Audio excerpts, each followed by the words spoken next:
राधे राधे। जय श्री कृष्ण दोस्तों। आज के इस वीडियो में हम श्री सत्यनारायण भगवान की कथा का श्रवण करेंगे। बोलो सत्यनारायण भगवान की जय। एक समय की बात है, नैमिषारण्य तीर्थ में शौनकादि 88,000 ऋषियों ने श्री सूत जी से पूछा, हे प्रभु, कलयुग में वेद विद्या रहित मनुष्यों को प्रभु भक्ति किस प्रकार मिल सकती है तथा उनका उद्धार कैसे होगा।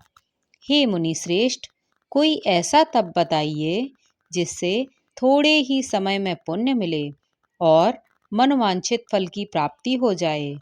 हम इस प्रकार की कथा सुनने की इच्छा करते हैं।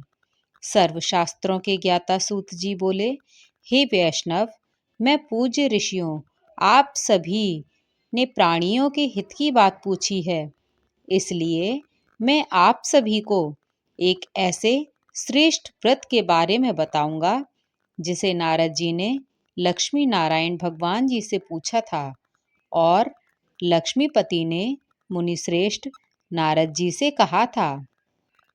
अब आप सब इसे ध्यानपूर्वक सुनिए। एक समय देवर्षि नारद दूसरों के हित की इच्छा के लिए अनेकों लोकों में घूमते हुए मृत्यु लोक में आ पहुँचे।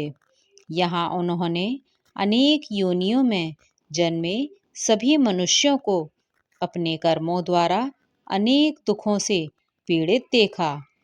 उनका दुख देखकर नारद जी सोचने लगे कि कैसा यत्न किया जाए जिसको करने से निश्चित रूप से मनुष्य के दुखों का अंत हो जाए। इसी विचार पर मनन करते हुए वह विष्णु लोक में गए। वहां पर देवों के देव भगवान नारायण की स्तुति करने लगे, जिनके हाथों में शंख, चक्र, गदा और पद्म थे और गले में वैजयंती माला पहने हुए थे। स्तुति करते हुए नारद जी बोले, हे भगवान, आप अत्यंत शक्ति से संपन्न हैं। मन तथा वाणी भी आपको नहीं पार कर सकती है। आपका आदि, मध्य तथा अंत नहीं है। हे निर्गुण स्वरूप, सृष्टि के कर्ता, भक्तों के दुखों को दूर करने वाले, आपको मेरा नमस्कार है। नारद जी की स्तुति सुनकर भगवान विष्णु बोले, मुनि श्रेष्ठ, आपके मन में क्या बात है? आप किस कर्म के लिए यहाँ पधारे हैं, उसे संकोच कहिए। तब नारद जी बोले, मृत्यु लोक में अनेक योनियों में जन्मे मनुष्य अपने कर्मों के द्वारा अनेकों दुखों से दुखी हो रहे हैं। हे नाथ, यदि आप मुझ पर दया रखते हैं तो बताइए कि वह मनुष्य थोड़े प्रयास से ही अपने दुखों से कैसे छुटकारा पा सकते हैं। तब श्री हरि भगवान बोले, हे नारद, मनुष्यों की भलाई के लिए तुमने बहुत अच्छी बात पूछी है, जिसको करने से मनुष्य मोह से छूट जाता है। आज मैं तुम्हें बताता हूँ। स्वर्गलोक में तथा मृत्यु लोक में दोनों में एक दुर्लभ उत्तम व्रत है जो पुण्य देने वाला है। आज तुम्हारी भक्ति से प्रसन्न होकर मैं तुम्हें यह व्रत बताता हूँ। श्री सत्यनारायण भगवान का व्रत पूरे विधि विधान से करके मनुष्य तुरंत ही सुख भोग कर मृत्यु के समय मोक्ष को प्राप्त करता है। भगवान श्री हरि के वचन सुन नारद जी ने कहा, इस व्रत का फल क्या है और इसका विधान क्या है? सर्वप्रथम इस व्रत को किसने किया था और यह व्रत कब करना चाहिए? हे भगवान, मुझे विस्तार से बताइए। तब नारद जी की बात सुनकर श्री हरि विष्णु जी बोले, दुख तथा शोक को दूर करने वाला यह सत्यनारायण व्रत सभी स्थानों पर विजय दिलाने वाला है। मनुष्य को भक्ति तथा श्रद्धा के साथ शाम के समय श्री सत्यनारायण भगवान की पूजा धर्म परायण होकर ब्राह्मणों तथा बंधुओं के साथ करनी चाहिए। भक्ति भाव से ही नैवेद्य केले का फल, घी, दूध और गेहूं का आटा, सवाया ले गेहूं के स्थान पर साठी का आटा, शक्कर तथा गुड़ लेकर सभी भक्षण योग्य पदार्थों को लेकर भगवान को भोग लगाएं। ब्राह्मणों सहित बंधु बांधवों को भी भोजन करवाएं। उसके बाद स्वयं भोजन करें। भजन कीर्तन के साथ भगवान की भक्ति में लीन हो जाएं। इस तरह से सत्यनारायण भगवान का व्रत करने पर मनुष्य की सारी इच्छाएं निश्चित रूप से पूरी होती हैं। इस घोर कलयुग में मृत्यु लोक में मोक्ष प्राप्त करने का यही एक सरल उपाय है। इसी के साथ श्री सत्यनारायण व्रत कथा का प्रथम अध्याय संपूर्ण हुआ। श्रीमन्नारायण नारायण हरे हरे, श्रीमन्नारायण नारायण हरे हरे, भजमन नारायण नारायण हरे हरे, भजमन नारायण नारायण हरे हरे। अब प्रारंभ करते हैं श्री सत्यनारायण भगवान की कथा का दूसरा अध्याय। सूत जी बोले, हे ऋषियों, जिसने पहले समय में इस व्रत को किया, अब मैं उसका इतिहास बताता हूँ। ध्यान से सुनो। काशीपुरी नगरी में एक अत्यंत निर्धन ब्राह्मण रहता था। भूख प्यास से व्याकुल वह धरती पर घूमता रहता था।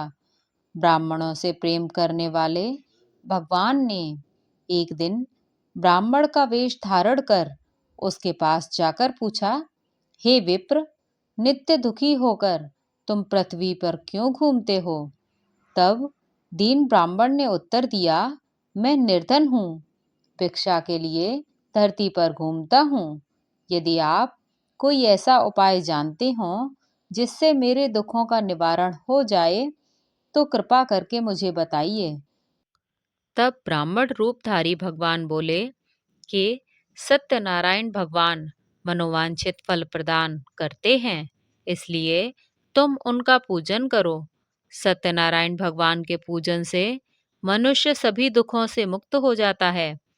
ब्राह्मण बनकर आए श्री सत्यनारायण भगवान उस निर्धन ब्राह्मण को व्रत का सारा विधान बताकर अंतर्ध्यान हो गए। तब वह दीन ब्राह्मण मन ही मन सोचने लगा कि जिस व्रत को वृद्ध ब्राह्मण करने को कह गया है, मैं उसे अवश्य करूंगा। यह निश्चय करने के बाद उसे रात को नींद नहीं आई। वह सुबह उठकर सत्यनारायण भगवान के व्रत का निश्चय करके भिक्षा के लिए चला गया।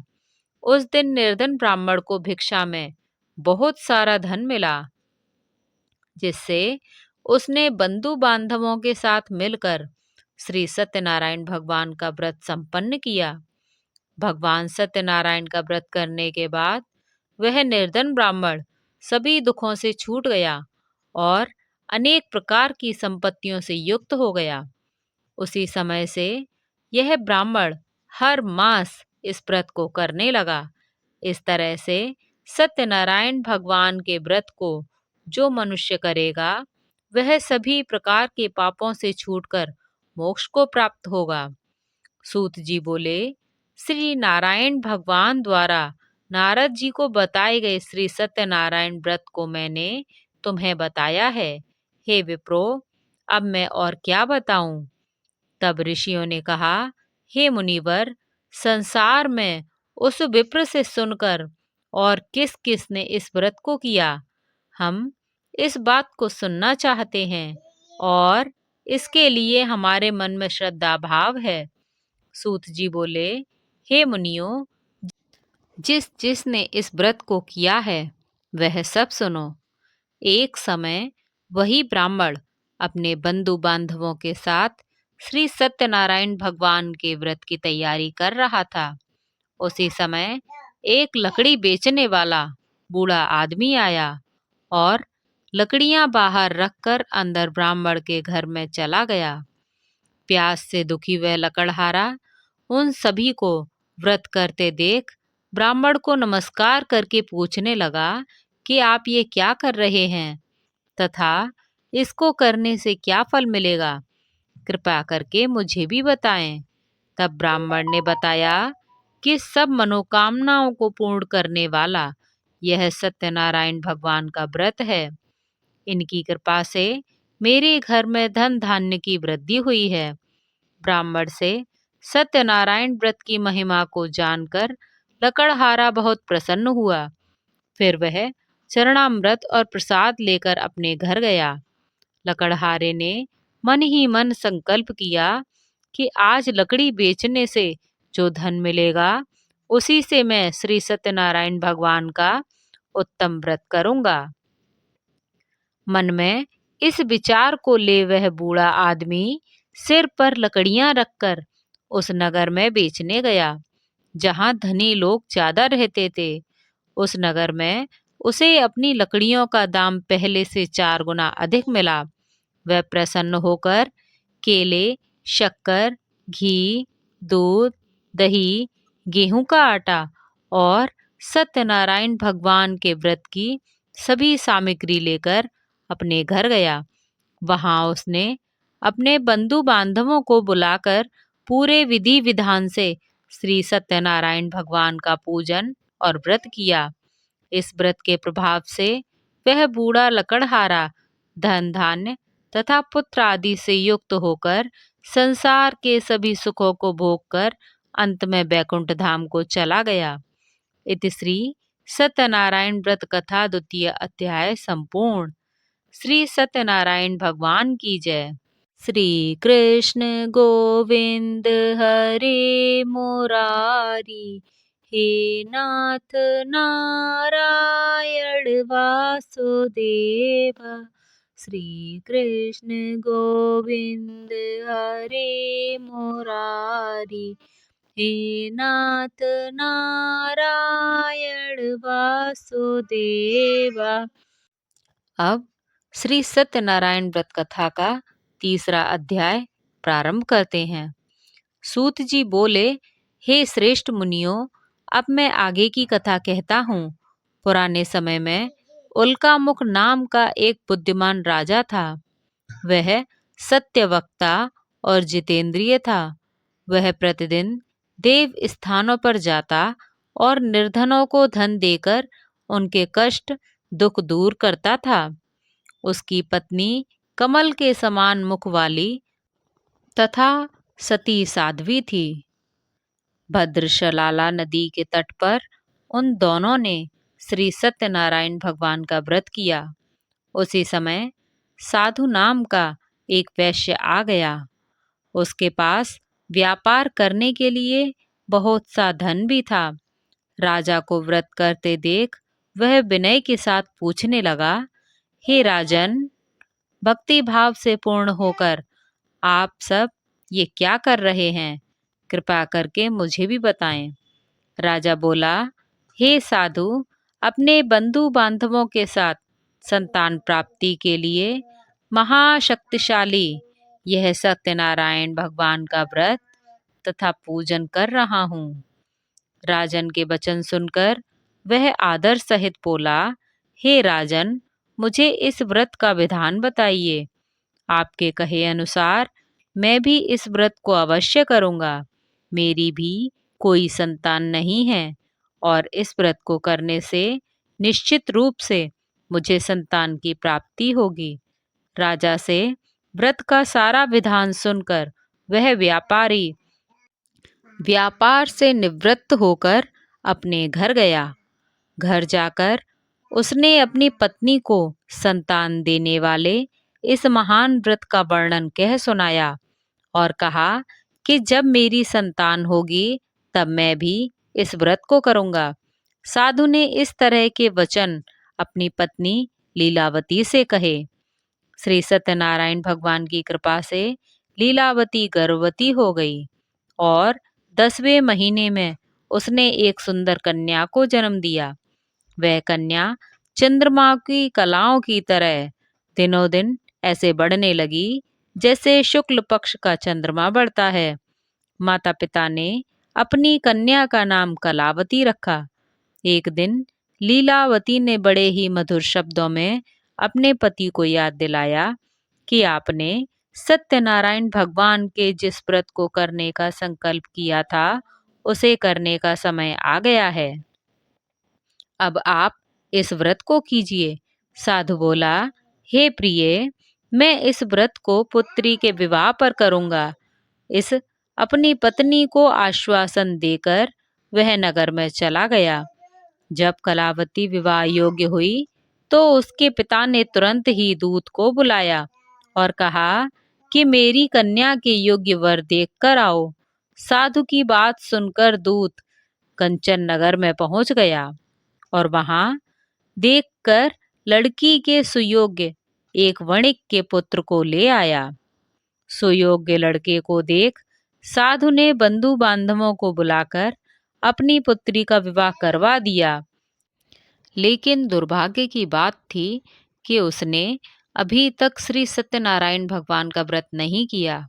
तब श्री सत्यनारायण भगवान क्रोधित हो गए और उन्होंने श्राप दिया कि साधु को अत्यधिक दुख मिले।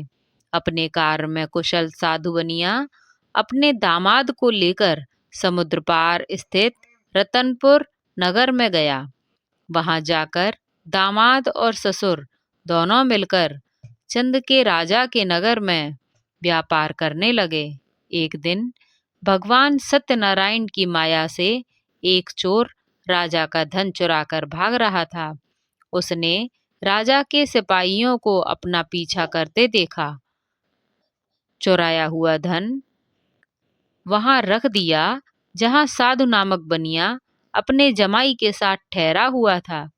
राजा के सिपाहियों ने साधु वैश्य के पास राजा का धन पड़ा देखा तो वह ससुर और दामाद दोनों राजा के पास ले गए और कहा कि हम दोनों चोरों को पकड़ लाए हैं, आप आगे की कार्रवाई की आज्ञा दें। राजा की आज्ञा से उन दोनों को कारावास में डाल दिया गया और उनका सारा धन भी छीन लिया गया।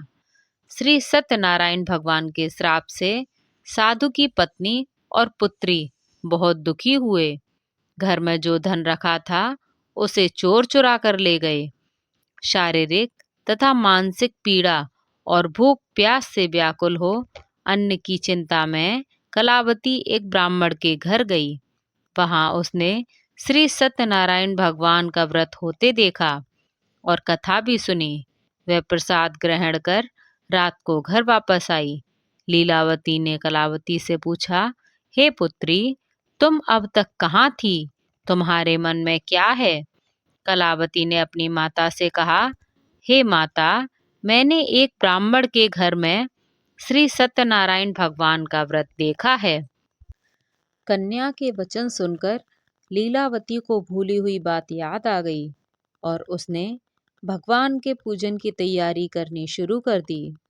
लीलावती ने परिवार तथा बंधुओं सहित श्री सत्यनारायण भगवान का पूजन किया और उनसे वर मांगा कि मेरे पति तथा जवाई शीघ्र ही घर आ जाएं।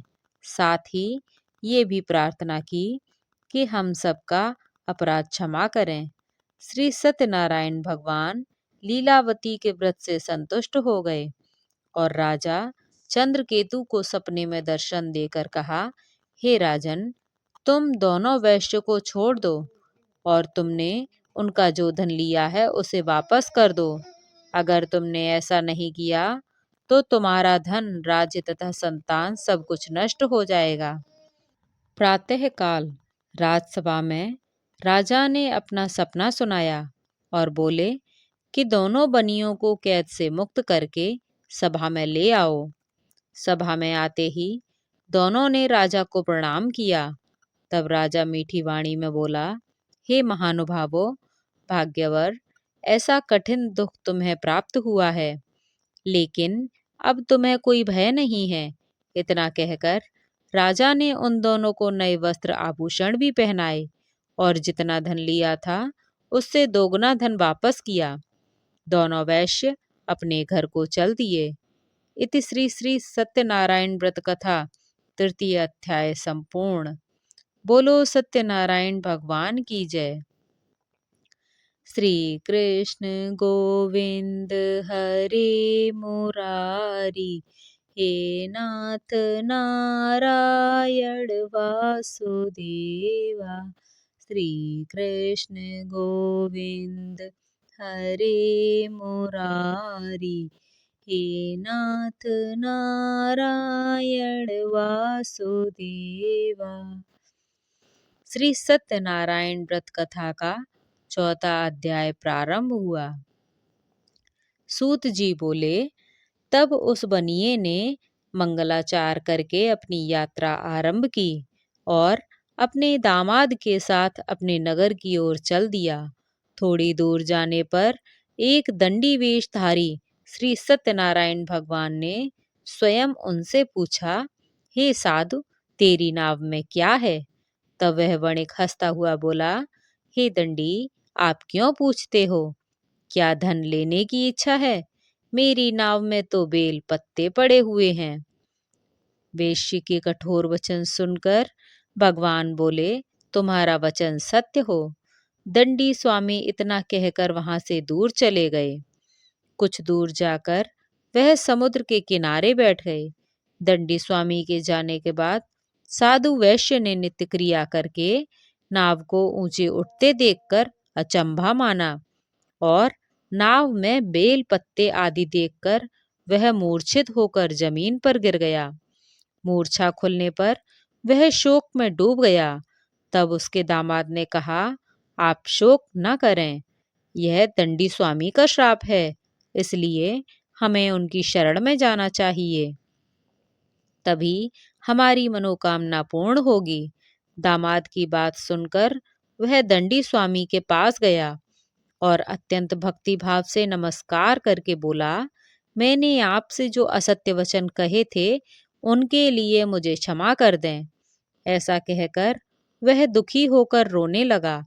तब दंडी भगवान बोले, हे वणिक पुत्र, मेरी आज्ञा से बार बार तुम्हें दुख प्राप्त हुआ है। तू मेरी पूजा से विमुख हुआ है। साधु बोला, हे भगवान, आपकी माया से ब्रह्मा आदि देवता भी आपके रूप को नहीं जान पाते। फिर मैं तो अज्ञानी हूँ, मैं कैसे जान सकता हूँ? आप मुझ पर प्रसन्न हो जाइए। अब मैं सामर्थ्य के अनुसार आपकी पूजा करूँगा। हे प्रभु, मेरी रक्षा कीजिए और पहले की तरह मेरी नौका में धन भर दीजिए। साधु वैश्य के भक्ति पूर्वक वचन सुनकर भगवान सत्यनारायण देव प्रसन्न हो गए और उसकी इच्छानुसार वरदान देकर अंतर्ध्यान हो गए। तब वे ससुर और दामाद जब नाव पर आए तो नाव धन से भरी हुई थी। ये चमत्कार देख उन्होंने पूरे भक्ति भाव के साथ वहीं पर श्री सत्यनारायण भगवान का पूजन किया और अपने नगर की ओर प्रस्थान किया। जब वह नगर के नजदीक पहुंचे तो उन्होंने एक दूत को घर पर खबर देने भेजा। दूत ने घर जाकर लीलावती से कहा कि मालिक अपने दामाद के साथ नगर के निकट आ गए हैं। दूत की बात सुनकर साधु की पत्नी लीलावती ने बड़े हर्ष के साथ सत्यनारायण भगवान की पूजा की और अपनी पुत्री कलावती से कहा कि मैं अपने पति के दर्शन के लिए जा रही हूँ, तू कार्य पूर्ण करके शीघ्र आ जाना। माता के वचन सुनकर कलावती जल्दी में प्रसन्नता के मारे प्रसाद छोड़कर अपने पति के पास चली गई। प्रसाद के अनादर के कारण श्री सत्यनारायण भगवान रुष्ट हो गए और नाव सहित उसके पति को पानी में डुबो दिया। कलावती अपने पति को वहां न देखकर जमीन पर गिर गई। नौका को डूबा हुआ देख तथा कन्या को रोते देख साधु दुखी होकर बोला, हे प्रभु, मुझसे और मेरे परिवार से जो भूल हुई है उसे क्षमा कर दें। साधु के दीन वचन सुनकर श्री सत्यनारायण भगवान प्रसन्न हो गए और आकाशवाणी हुई, हे साधु, तेरी कन्या ने मेरे प्रसाद का अनादर किया है, इसलिए उसका पति अदृश्य हो गया है। यदि वह घर जाकर प्रसाद ग्रहण करे और फिर लौट कर आए तो इसे इसका पति अवश्य मिलेगा। आकाशवाणी को सुनकर कलावती ने घर जाकर भगवान का प्रसाद ग्रहण किया और वापस आकर देखा कि उसका पति सहित नौका जल पर तैर रहे हैं। उसके बाद साधु ने अपने बंधु बांधव सहित श्री सत्यनारायण भगवान की व्रत का पूरे विधि विधान से पूजा किया और वह सभी सांसारिक सुखों को भोग कर अंत में स्वर्ग लोक को प्राप्त हुआ। इति श्री सत्यनारायण व्रत कथा चतुर अध्याय संपूर्ण हुआ। बोलो सत्यनारायण भगवान की जय। श्रीमन्नारायण नारायण हरि हरि, श्रीमन्नारायण नारायण हरि हरि, भजमन नारायण नारायण हरि हरि, भजमन नारायण नारायण हरि हरि। श्री सत्यनारायण भगवान जी की कथा का 5वां अध्याय प्रारंभ करते हैं। सूत जी बोले, हे ऋषियों, अब मैं एक कथा और सुनाता हूँ, उसे ध्यानपूर्वक सुनो। प्रजापालन में लीन तुंगध्वज नाम का एक राजा था। उसने श्री भगवान श्री सत्यनारायण भगवान का प्रसाद त्याग कर बहुत दुख सहन किया। एक बार वह वन में जाकर वन्य पशुओं को मारकर बर के पेड़ के नीचे बैठ गया। वहां उसने गोप ग्वालों को भक्ति भाव से श्री सत्यनारायण भगवान का पूजन करते देखा। अभिमानवश राजा उन्हें देखकर भी पूजा स्थल पर नहीं गया और न ही उसने भगवान को नमस्कार किया। ग्वालों ने राजा को प्रसाद दिया, लेकिन राजा ने वह प्रसाद नहीं खाया और प्रसाद को वहीं छोड़कर वह अपने नगर में चला गया। जब वह अपने नगर में पहुंचा तो वहां सब कुछ तहस नहस हो चुका था। तो वह शीघ्र ही समझ गया कि ये सब भगवान ने किया है। फिर वह वापस ग्वालों के पास गया और विधि पूर्वक पूजा करके उसने प्रसाद को ग्रहण किया। तो श्री सत्यनारायण भगवान की कृपा से सब कुछ पहले जैसा हो गया। दीर्घ काल तक सुख भोगने के बाद मरणोपरांत उसे स्वर्गलोक की प्राप्ति हुई। जो मनुष्य परम दुर्लभ इस सत्यनारायण व्रत को करेगा, भगवान सत्यनारायण की अनुकंपा से उसे धन धान्य की प्राप्ति होगी। इस पावन व्रत को करने से निर्धन भी धनी हो जाता है, संतानहीन मनुष्य को संतान की प्राप्ति होती है और सारे मनोरथ पूर्ण होने पर मनुष्य अंतकाल में वैकुंठ धाम को जाता है। श्री सूत जी बोले, जिन्होंने पहले इस व्रत को किया, अब उनके दूसरे जन्म की कथा कहता हूँ। वृद्ध शतानन ब्राह्मण ने सुदामा का जन्म लेकर मोक्ष प्राप्त किया। लकड़हारे ने अगले जन्म में निषाद राज बनकर मोक्ष को प्राप्त किया। उल्कामुख नाम का राजा अगले जन्म में राजा दशरथ बना। साधु नाम का वैश्य अगले जन्म में मोरध्वज बना, जिसने अपने पुत्र को आरे से चीरकर मोक्ष पाया। महाराज मोरध्वज ने स्वयंभू बनकर भक्तिपूर्वक कर्म करके मोक्ष को प्राप्त किया। इति श्री सत्यनारायण व्रत कथा 5वां अध्याय संपूर्ण। इस प्रकार श्री सत्यनारायण भगवान की कथा के 5 अध्याय पूर्ण हुए। बोलो श्री सत्यनारायण भगवान की जय।